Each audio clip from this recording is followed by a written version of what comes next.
And now, for fans of the most exciting sport in the world, the MMA Live Chat Hour. Listen up and find out what's happening in the world of MMA.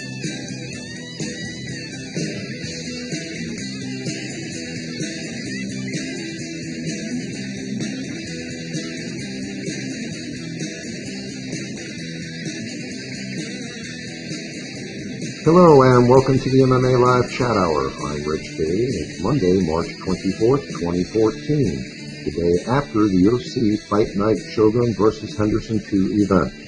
On today's show, we'll be discussing the results of the UFC Fight Night Shogun vs. Henderson 2 event, and we'll review our predictions for the main card that we made on the last show. On today's show, we have yours truly, David Gazelle, David Petruick, and Shelley Evans. Thanks for taking part in another show, people. I appreciate you all taking the time to be here and joining me to discuss the UFC Fight Night Shogun vs. Henderson 2 event and going over the predictions that we made for the main card. Go ahead and say hello to anybody that might be listening. Howdy there, fight fans. Thanks for having me, Rich. Glad to see you guys. Good to see you. Hello, and thanks for having me. You're quite welcome. Okay, thanks all for being here. This was round 7 of the second season of predictions that we've been doing, and we'll recap how the crew is doing after 7 rounds of our fight predictions in a minute. But first, here's how we score the results of our predictions, recapping the scoring system. If you pick the correct fighter but don't get the correct round or method, you earn 4 points. If you pick the correct fighter and method, or the correct fighter and round, you earn 7 points. If you pick the correct fighter, round, and method, or correctly call the winner by decision, you earn 10 points. Here's how the guys did on their last predictions that we did. David and Damon went 3-3 with their picks, and Rich went 2-4 with his picks. Here's how we placed in round 7. In first place, David, 3-3 with 24 points out of 60. Second place, Damon, 3-3 with 21 points out of 60. And in third place, Rich went 2-4 with 14 points out of 60. Here's how things look after 7 rounds of predictions. In first place, David is now 28-13 with 197 points out of 410. In second place, Damon is now 28-13 with 187 points out of 410. In third place, Rich is now 28-13 with 175 points out of 410. And in fourth place, Wes is now 20-10 with 134 points out of 300. Okay, guys, let's go ahead and get started here. UFC Fight Night, Shogun vs. Henderson 2, that took place on Sunday, March 23rd, 2014. And I just have to say up front here that we were all a bit off about this event. And as it turns out, this event turned out to be a lot better and more exciting than we actually thought it would be. And basically, it was a night of upsets for the most part. Fight number 1 from our predictions show was the main event, Dan Hendo Henderson versus Mauricio Shogun Hua. And as I mentioned on the prediction show, I'm a fan of both of these guys, but in my opinion, neither of them looked very impressive to me in this one.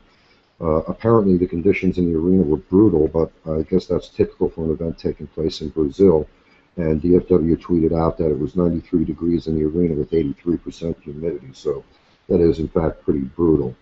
Hendo was trying to land the H-bomb from the get-go, and it looked like he was a bit sloppy in round 1 and 2. And Shogun appeared to look a little bit better, but he was taking a more tactical approach. But it was a bit too measured, and it seemed to work for him in the first 2 rounds.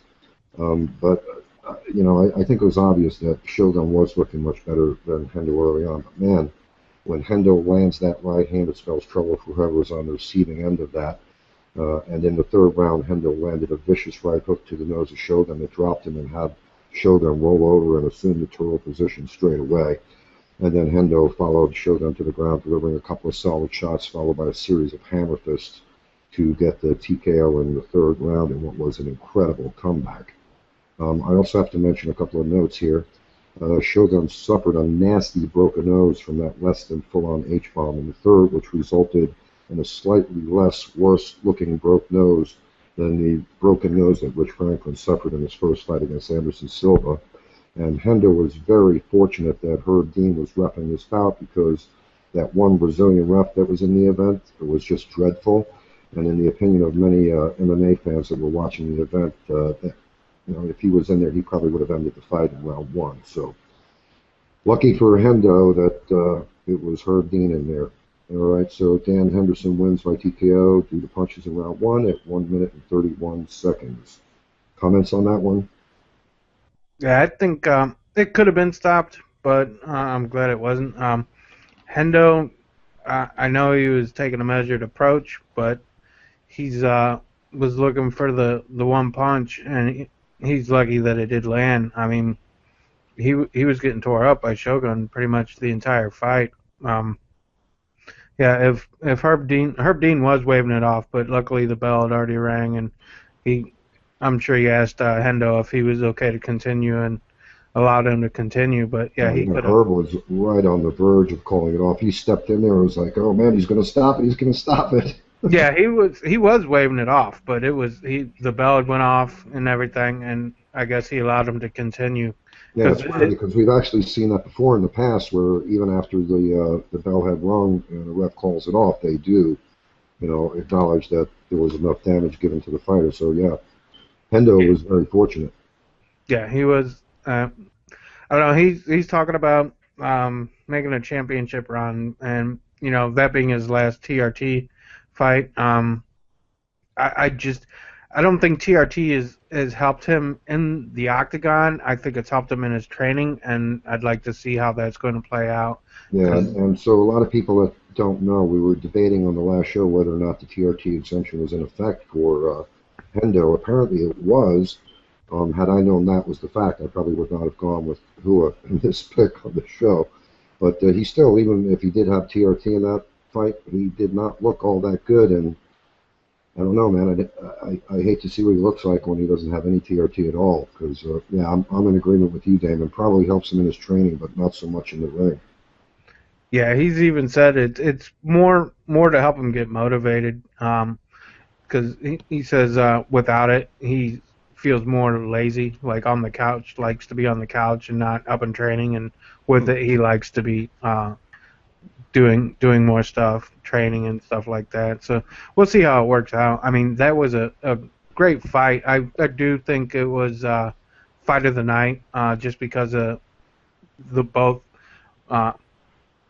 Hendo actually winning but him not actually possibly getting a TKO himself in the first, or getting TKO'd himself in the first. Yeah, I think it was warranted of fight of the night. It was a good match. David? Yeah, great match. Respect both fighters a tremendous deal, as I've said before, and a fight that you guys know from episodes before that I mean, I never wanted to see this rematch anyways, and I didn't even know that Shogun had called for it until last night.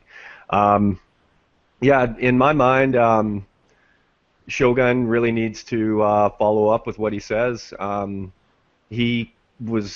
was supposed to see a more intense, more aggressive, old school Shogun that was really going to take it to Hendo. And as much as he did, it just I think had he had that more pep in his step, he would have finished it in the first or even in the second. You even mentioned that in the prediction show that you thought it was going to be a pretty wicked pace in the beginning, but I really did. I disagreed with you, and I don't know. I wasn't impressed with the performance of either guy. Yeah, Shogun looked pretty good early on, but not impressive. He was more measured and picking his shots and being a little more tactical than Hendo. And Hendo was just winging away, looking for the H bomb to land. Yeah. Yeah, and you got to remember. Sorry. Go ahead, Dave. Shogun's been the fighter, like, as we've watched, and I mean, I've followed him since Pride. He's been one of my favorite guys. When he hurts somebody, I haven't seen him show the kind of restraint that he showed. He is relentless in his past fights. He just is relentless till the fight is done. Oh yeah, and he was tentative. A couple of times where Hendo, he didn't move in when he should have, and even that one uppercut, I think it was in the second round where he blasted Hendo. I don't know why he did not go in and finish, but the left hook and the uppercut, and he blasted him. And I don't know. I'm disappointed with all that Shogun said prior to this fight. And I just wish I would have seen a better performance from him. Hats off to Hendo for being the 43-year-old man and knuckling up and still getting in there. Hats off to him, indeed, getting that KO. And I mean, let's hope that Hendo does get to go on this high note, because he's been quite iconic in the sport, and he has quite the fan following. So. Okay, Shelley?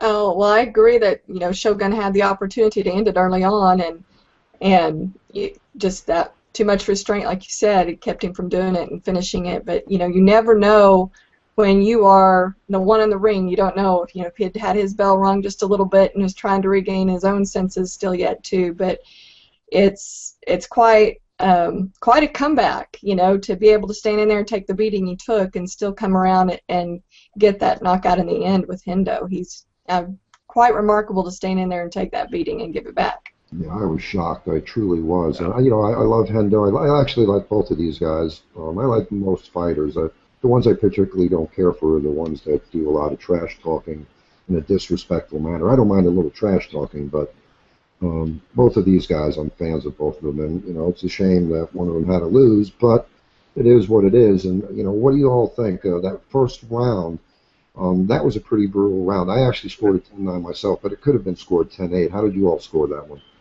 It was 10-9, but it could have been 10-8. But what I want to say about Shogun, I mean, yeah, you got to remember Dan Henderson. I mean, it's like playing chicken with a train. You can.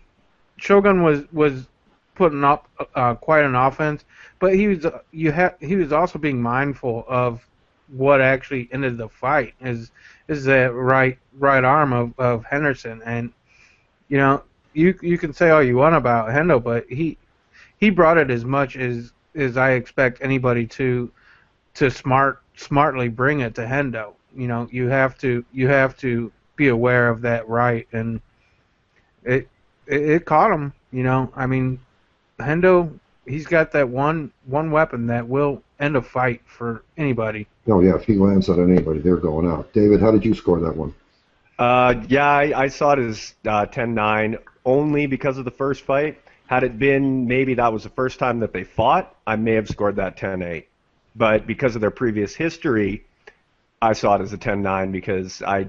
Good point.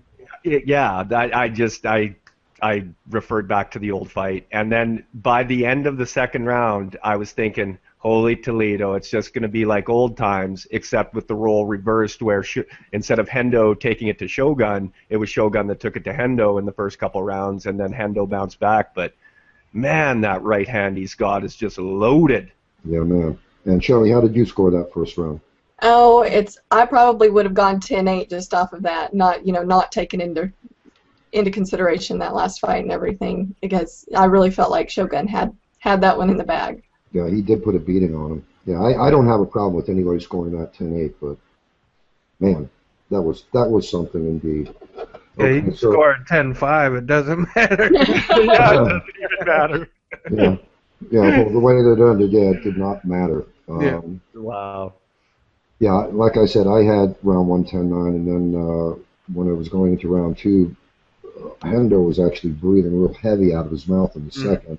I also scored round 2 10-9 for Shogun, and then after Hendo was done for, after 1 and 2, he came back in the third, like we're all saying here. He landed that vicious right hook to the nose, and that really wasn't even a full-on H-bomb. It didn't have the full power. And could you imagine if he would have hit him with the full power, he probably would have ripped Shogun's nose off his face. That was just a line drive home run. Yeah, right on the button. Flat-footed, and yeah, he caught him flat-footed and off balance, and it's lucky for Shogun that he was off balance going backwards and not forwards, because had he been off balance going forwards, it would have been nightmarish. Oh yeah, and that was brutal. When you were looking at that nose, it kind of looked like Rich Franklin's nose in the first fight against Henderson Silva. Yeah.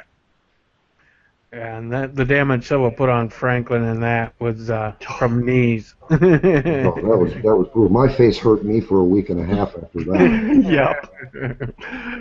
I was saying that because, I mean, that was the first time that I got to watch an event with my mom and dad. We were having our Sunday dinner. And Dad, he he's an old farm boy from back in the day in Saskatchewan, which you guys probably obviously don't know that being from the United States, but being a southern farm boy in Saskatchewan, you fight a lot. And he was actually grinning when he saw Shogun's nose, and he was quite happy that the old fella put a whooping on him.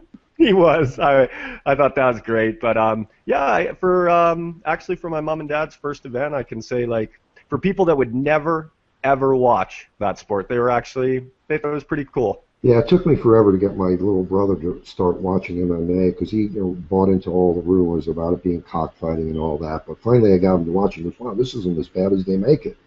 So yeah, exactly. I can understand that. A lot of people, are a bit hesitant to watch the sport when they still have the vision in their mind of the early UFC days when there were no rules, no rounds, no stoppages. And and the mismatches they used to throw on were just ridiculous. Yeah. All right, so real briefly, I don't want to spend a whole lot more time on this fight here, but where do you think Shogun goes in the rankings from here? Because, of course, he was number 7, Henderson was number 8, so what do you think?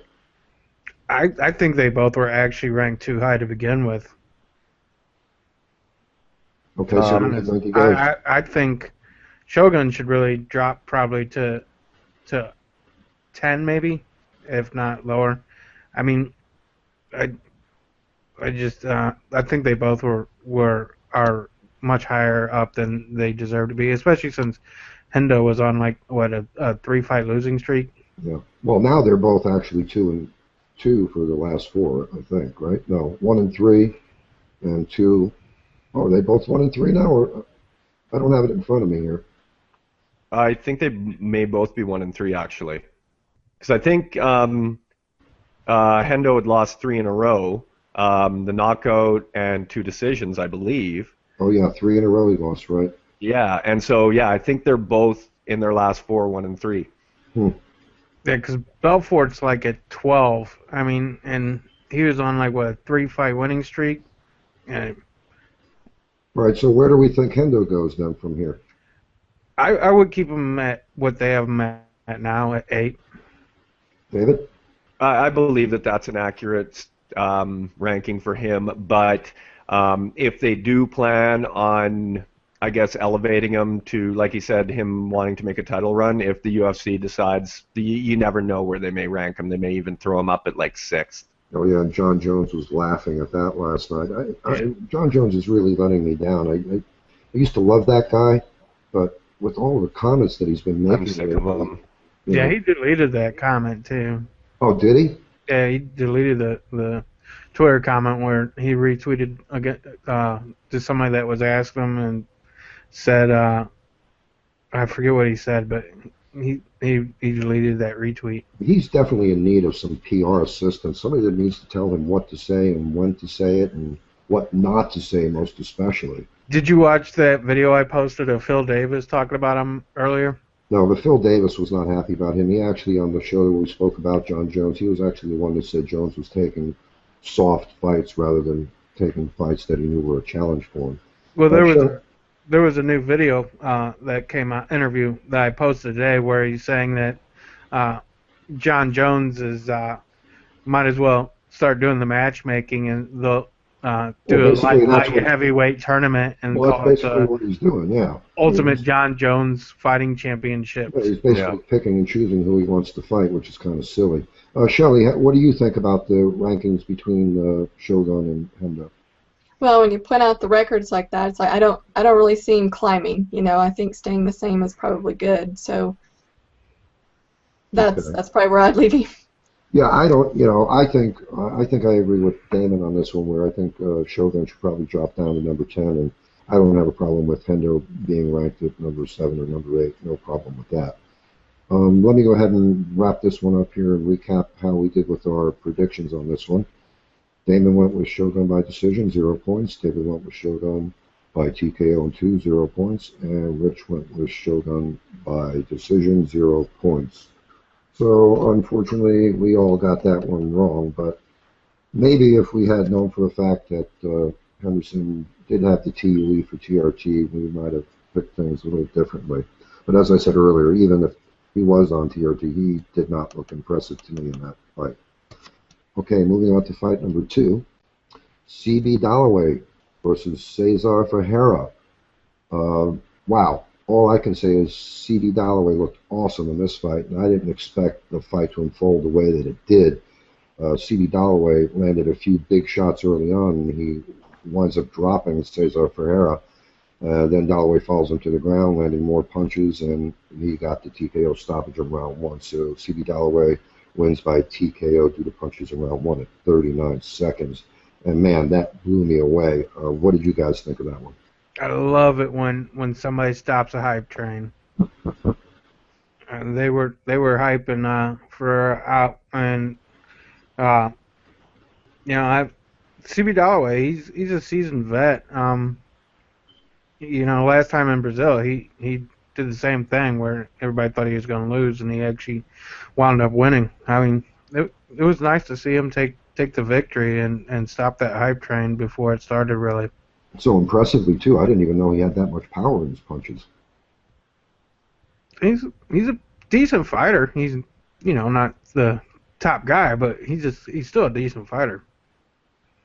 Yeah, so either Ferreira can't take a shot well, or C.D. Dalloway hits extremely hard. David, what did you think about that one? Wow, Dalloway, he looked great, especially with the conditions in the arena. Being a dude from North America, I guarantee that was even extra hard on him. To come in the way he did and crush Ferreira the way he did, amazing. He's had a spotty record in the UFC. Hopefully this can actually be where he puts, like, I've always heard him talk about, wanting to take it to the next level and him being that guy that can do it. Maybe this is his time now. But yeah, he looked great. He was actually ranked number 23. I guess outside of the UFC, that ranking must have been because they don't even have him ranked in the top 15 in the UFC. So, where does that actually move him in the rankings? Because Ferreira was ranked number 32 outside the UFC as well. So, where does actually C.D. Dalloway go from here? It's hard to say. I mean, he hasn't really fought a lot in the past. He's his last 4 fights have been since in the past 2 years. So he fights maybe twice a year. His last loss was to Tim Bosch, but Tim Bosch is won that one. Yeah. Shelly, what did you think about that one last night? Did you say me? I'm sorry, I didn't quite hear you. Oh, well, I'm kind of with you. It's like you don't see the power as much, but it's the ones that you don't see coming that get you the most. Those ones that are on the button, well aimed and well placed. And I don't know as far as the rankings for him, where you do go from there when it's out like that. It's hard to say, gauge how much you should move up. Yeah, he's going to get a top 20 guy next time. I don't know how far up in that chain of top 20 fighters he's going to get, but he definitely deserves something a little more challenging because he made extremely quick work out of Ferreira. Right. Yeah, that middleweight division is stacked with game opponents. Yeah. So, I mean, you put him against anybody in the top 10, that's scary for him already. But we'll see where he goes. I wouldn't have any idea where to place him after this actually either. So. Yeah, and actually, when we spoke about this during the prediction show here, Ferreira was actually a pretty decent favorite, not an overwhelming favorite by the odds makers, but in the eyes of fans, like Damon was saying, the hype train was going, and I think at least David and I were on the hype train. Definitely. Yeah. But, I didn't expect it to turn out the way it did. I was very impressed by C.D. Dalloway. Any more comments on that one before I wrap it up? No. Okay, let me recap how we did on our picks there. Damon, he chose Dalloway by decision, 4 points. David went with Ferreira by 7-1, 0 points. Rich went with Ferreira by decision, 0 points. Okay, let's move on to fight number 3 from the prediction show. And that one was Norman Park versus Leonardo Santos. And this one was a bit surprising. I thought round 1 was a bit closer than most people, but Santos apparently edged out Park in round 1. Norman Park had a point deduction in the second round for blatantly grabbing the shorts of Santos, or he was working for a takedown, but Park managed to actually come back in round 2 there, and he looked a little bit better in 2 than in 1. And with the point deduction, round 2 was actually scored even by most who watched the event. In round 3, Santos simply did not or could not deliver anything at all, and Park clearly round 1-3. So that one there ended in a majority draw with the judges' scorecards reading 29-27 Santos and 28-28 and 28-28. So without the point deduction there, Park would have won that bout by split decision, but no surprise being in Brazil that one of the judges scored it in favor of Santos. I don't see how the judge could have done that, but he did in fact score the fight for Santos to win. What are your comments on that one? Bad reffing. They were calling. They were giving out points before warnings too much. There might have been a warning. I don't remember if there was, but still, to take a point away from a guy. I mean, I've seen fighters warned twice before a point was actually deducted. I know what you're saying because we actually spoke about that. Grabbing the shorts unintentionally clearly deserves a warning. But what they're saying here and what the rules state, I believe, is that if you blatantly grab a hold of the shorts, that's worthy of a point deduction straight away. So that was the argument that a lot of people were making. I personally thought he should have got a warning, but it was that Brazilian judge Cardoso, I believe it was, and that guy just, I don't think he belongs in the octagon as the third man. I don't know what you all think. Yeah, I've seen a lot of people on Twitter that they were really complaining about the call, and I mean I really wish there was another way of them doing the reffing to where it's more shown, not just saying when the ref deducted the point, he should have said for blatant and for being warned. To be so people going, wow, why in the hell did he just deduct a point? Well, yeah, and that other fight too is where there actually was some confusion, but we'll talk about that later. But yeah, I know what you're talking about. A little bit of confusion going on. Too much inconsistency. Yeah.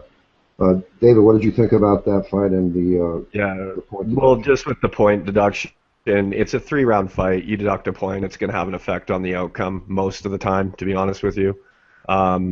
In a boxing match, it's 12 rounds, a point deduction or something like that. I mean, it doesn't make much of a difference because they have an effective time in which they can make that up. Horrible reffing. I hope he never is the third man in again. We'll see in Brazil, but it's just kind of it mars the fight, I guess, and there probably should have been a warning, in my opinion, especially in a 3-round fight. Yeah, I agree. Shelley? Oh, I definitely think there should have been some warnings given there, but and especially if it's an offense that didn't make a huge difference in any outcome or any technique of that fight, that's taking a point away for it is really, it's kind of petty. Yeah, I agree. I thought it should have warranted a warning as well. A lot of people were complaining about the quality of this fight as well. A lot of people were saying this was one of the worst bouts on the card. What did you all think about that? Yeah, it's understandable when you've seen a lot of finishes. Norman Park was pretty much holding him up against the fence for most of the match.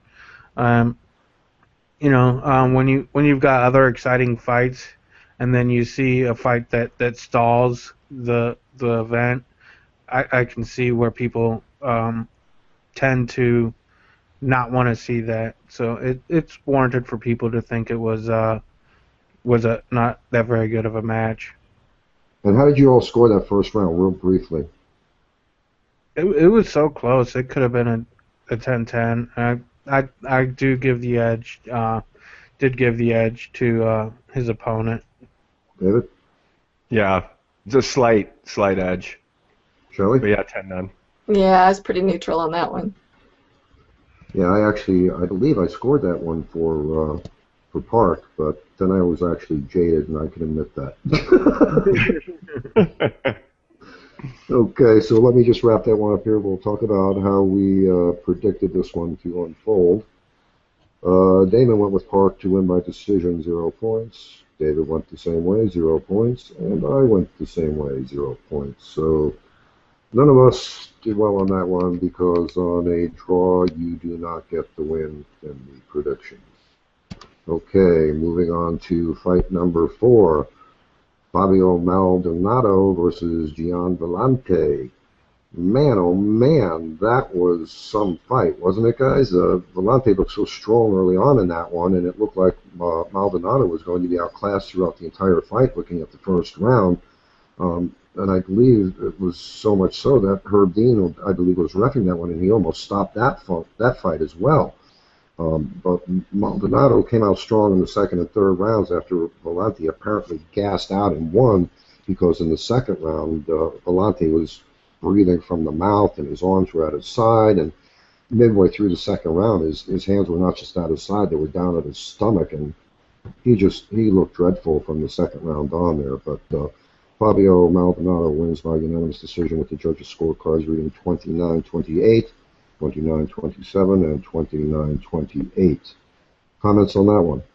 Yeah, I was never scared for Maldonado in that fight. He's one of those guys that is sometimes needs to take a punch to actually get started.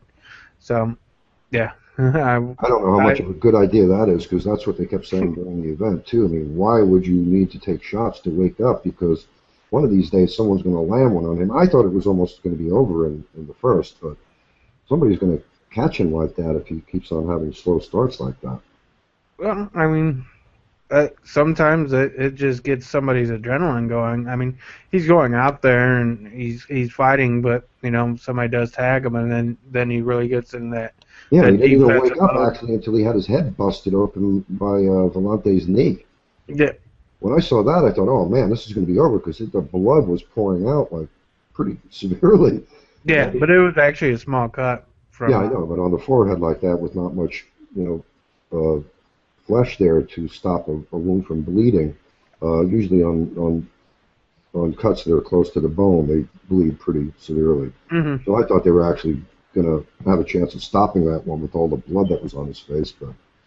Yeah, like you're saying, apparently that's what he needed to come back. And Vellante, I mean, all those muscles take oxygen, and Maldonado, he's a boxer. I mean, and he proved that jab is so effective, just like GSP uses it.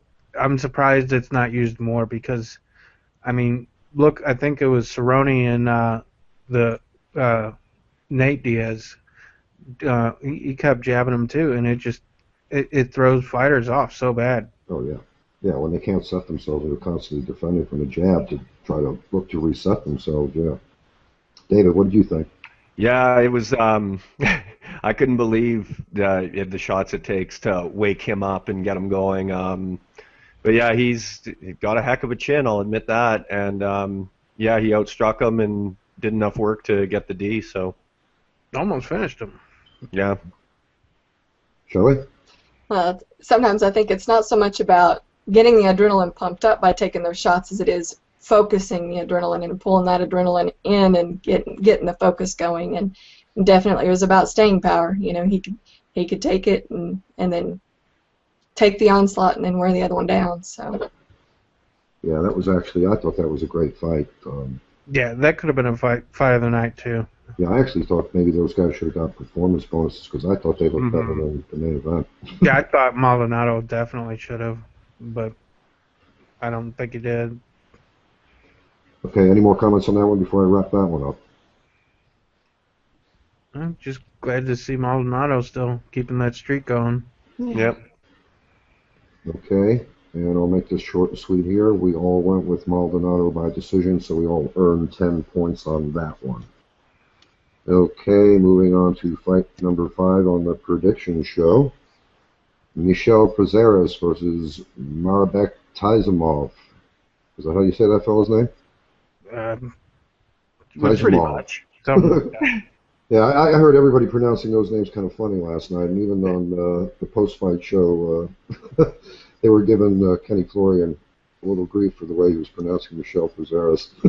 Yeah.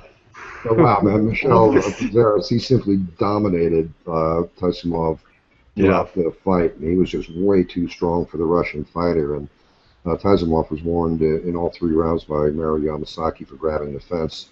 And in rounds 1 and 2, he actually had a point deducted, which was well deserved for what he was doing.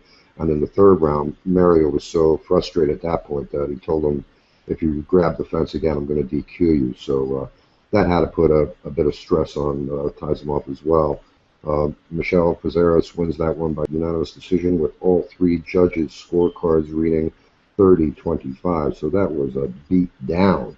And I don't know if he should have got a performance bonus for that. But, man, when you're looking at a score of 30-25 by all 3 judges, you would think that should warrant something.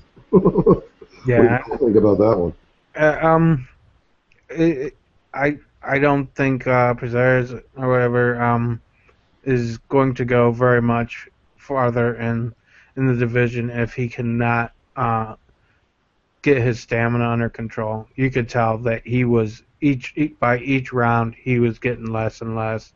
Unfortunately, Taisimov was instinctually grabbing the fence because he was being taken down so easily by him.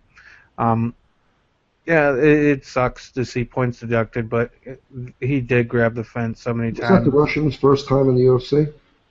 I don't know if that was his first time.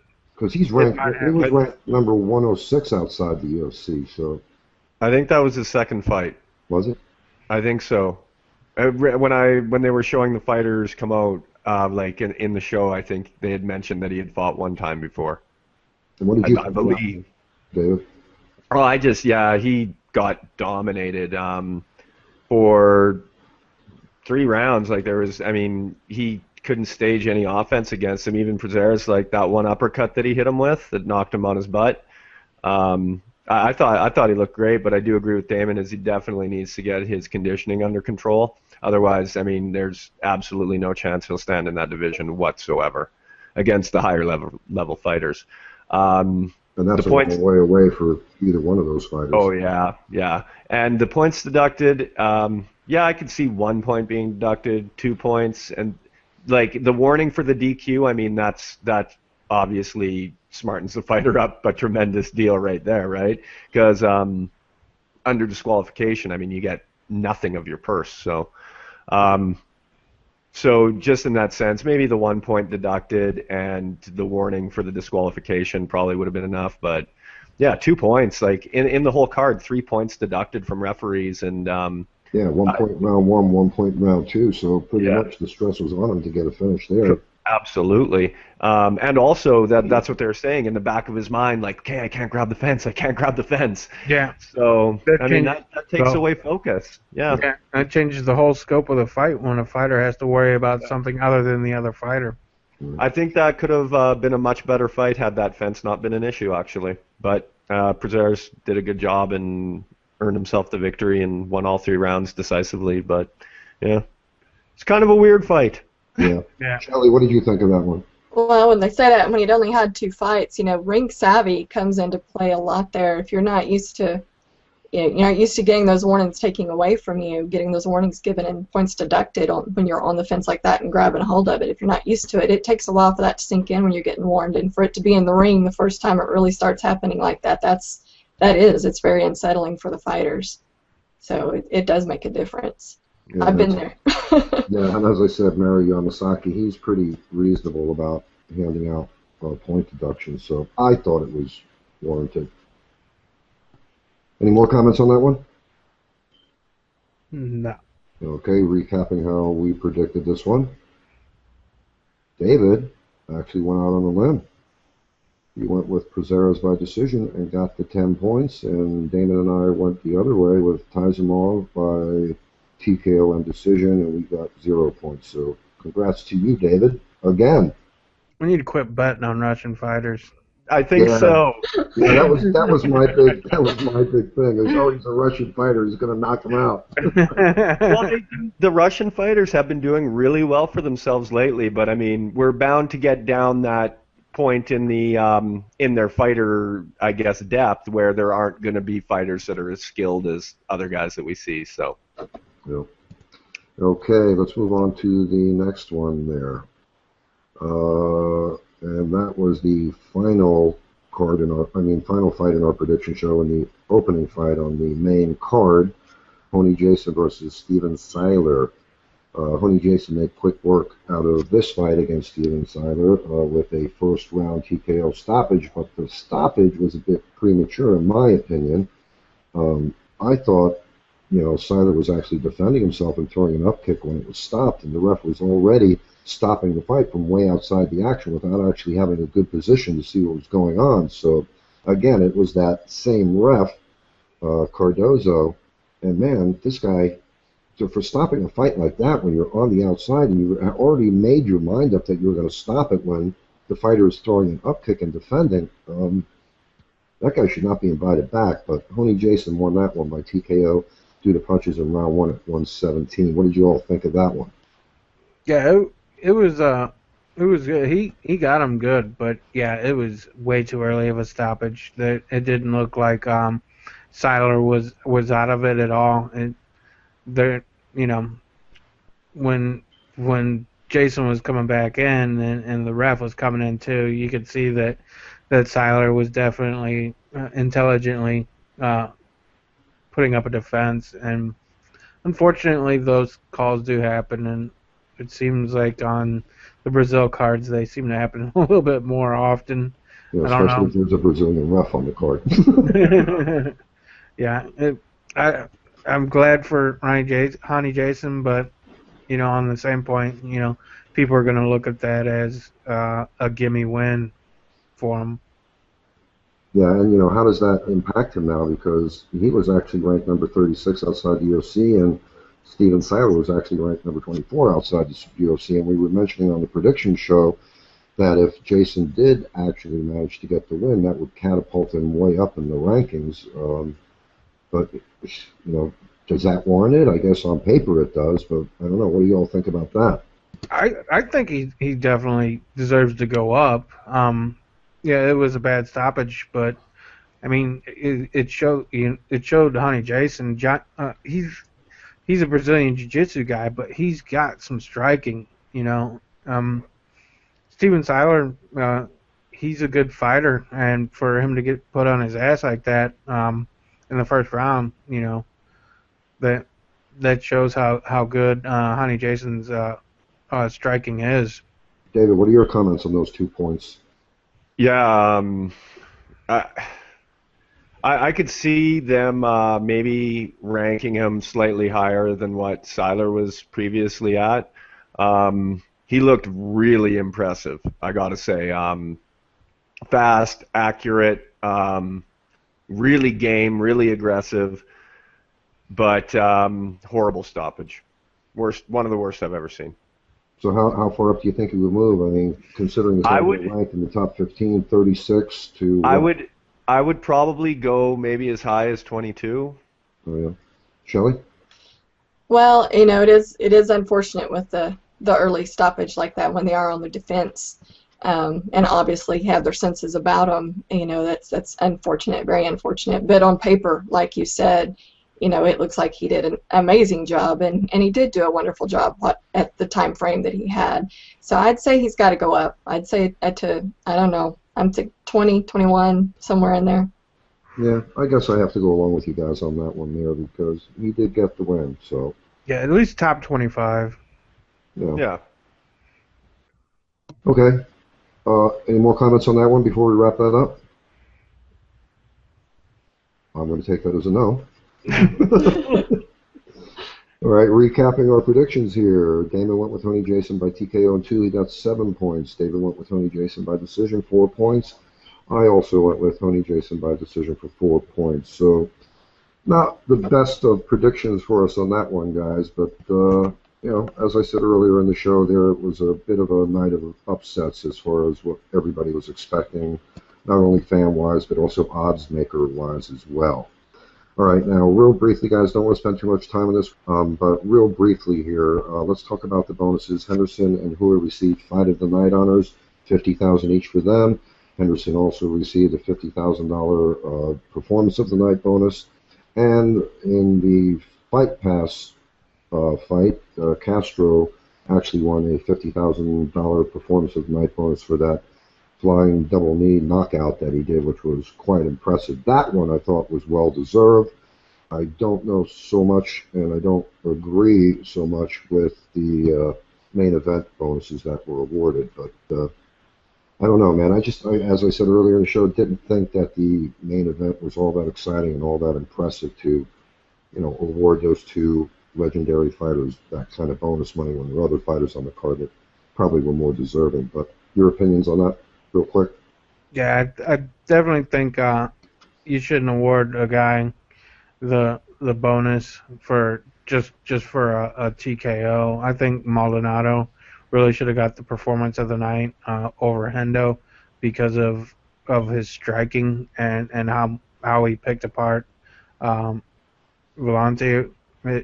Exactly, and that goes more towards performance, whereas Hendo was just winging the H-bomb, and boom, he finally landed one after getting his ass beat in round 1 and 2, basically. Yeah, exactly. It's basically being a KO of the night award instead of a performance of the night. I wouldn't have had no problem for him getting KO, so I wouldn't have had a problem with him getting the TKO of the night for that, or KO of the night for that, but, man, performance of the night, come on, give me a break.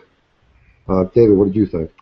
Yeah, I don't see that as, to be honest, I don't think they should have gotten any of the bonuses on that main event. My opinion is that main event fights should be ineligible for bonuses. The guys that are fighting in that level, they don't need the extra money for their training camps. No, yes they do. Yes, they do. Well, it's rare that you would have, Hendo owns his own gym, and Shogun has camp after camp that would welcome him in with open arms, and I guarantee he wouldn't have to ever worry about having to pay a dime for anything. They worked their way up. They worked their way up to getting bonuses and stuff, and I wouldn't want to take that away from the fighters to take bonuses away from the main event, because just because you're on a main event doesn't mean you're getting paid as much as somebody like Hendo. Hendo, he gets paid what he gets paid because he's a legend. For him to get bonuses is fine. I don't want to give it to guys that are lower just because somebody's already getting more money.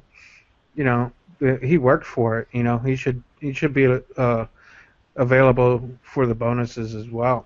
Okay, Shelley, what was your opinion as far as the performance and bonus of the night for the main event? Well, I definitely don't think the main event deserved the performance of the night, and I kind of think that your stamina and your ability to fight a top fight throughout the fight should take a whole lot of merit in that decision, and he managed to stay in the game long enough to come back and get that knockout and that win, but it definitely wasn't the overall performance of the night. But I do believe that the main events should still be allowed to have the bonuses put in. Yeah. Okay, you guys won me over. I'll go back on that and disagree with David on that.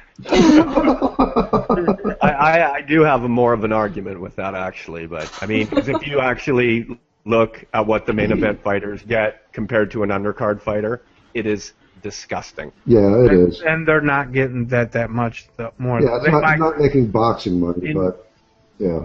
In comparison with a fighter getting $250,000 and then a $250,000 win bonus to an undercard fighter that get paid $3,000 and a $3,000 win bonus. But I think the undercard that's kind of a disparity, don't you think? Yeah, but how many fighters are getting that? I think the undercard fighters are actually making no less than 6 to 8, I believe, which still isn't a lot of money if they're only fighting 3 fights a year. But let's not go into that now. We'll speak about that on another show, because right now we're at the end of the show. Let's go ahead and wrap up the show here. Shelley, I'm so glad you came on and decided to join us. I had a great time with you. I hope that we can help you out with the MMA Expo 2014. And as I said, we'll go ahead and we'll do another show with you on that. And if you can bring on some more people to speak about things that you want to speak about, that would be fine with me as well. Okay, that would be awesome. Thank you so much. Okay, we've reached the end of the show. I want to thank you all for being here. It's time to say goodbye. So if you want to say goodbye, everybody, go ahead and say hello to whoever you might want to say hello and goodbye to. Goodbye, everyone. Nice meeting you, Shelley. It's nice to meet you guys, too. Thank you. And goodbye. Great to meet you, and I hope everybody has a wonderful day, and all our winters end soon for those of us that are still afflicted with the winter. Okay, Shelley, one more time, info about the MMA Expo 2014. It's May 30th and 31st at the Muskogee Convention Center. Some amazing headliners. Everybody in all walks of martial arts and competition, from traditional to mainstream MMA. They will have a great time, and we hope they can all join us. Okay, we'll help you promote that as well. Okay, everybody, thanks again for joining me. I appreciate you all being here, and we'll see you next time. So, goodbye. Bye. Thanks, Rich.